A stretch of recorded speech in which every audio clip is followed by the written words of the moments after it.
عمرك سألت نفسك ليه في ناس بتوصل للي هي عايزاه بسلام نفسي وهدوء، وناس تانية عايشة في توتر وصراع دايم؟ السر مش في الحظ، السر في القواعد اللي ماشيين عليها في حياتهم. أولاً، الشغف مش شماعة للكسل. كلمة الشغف اتفهمت غلط وبقت عذر عشان ما نبذلش مجهود. الحقيقة إن الشغف بيجي بعد ما تتعب وتنجح في حاجة، مش قبلها. المسؤولية هي اللي بتحرك المحترفين، والشغف بيحرك الهواة بس. ثانياً، فخ كل حاجة أو لا شيء. إحنا في زمن الكل مستعجل، عايز يبقى مليونير أو مدير فوراً أول ما يتخرج.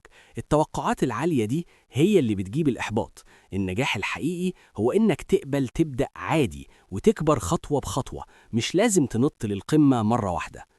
ثالثاً، نظرتك للحدث أهم من اللي حصل لك. إحنا مش بنختار اللي بيحصل لنا زي أزمة أو مشكلة، لكن بنختار رد فعلنا.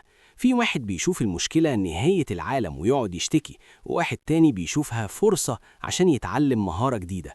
الفرق كله في المنظور. رابعاً، الفشل هو المعلم الحقيقي. النجاح مش بيعلمنا كتير، لكن الفشل هو اللي بيقوي مهاراتك وعقليتك.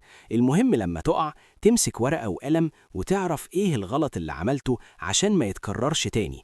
الضربة اللي مش بتموتك بتقويك. وعشان تنهي الحيرة اللي جواك وتعرف تمشي في طريقك صح، خلي القاعدة دي دايما قدام عينيك: الإنسان مسير فيما يحدث له، ومخير في رد فعله على ما حدث له. اختار رد الفعل اللي يخليك أقوى.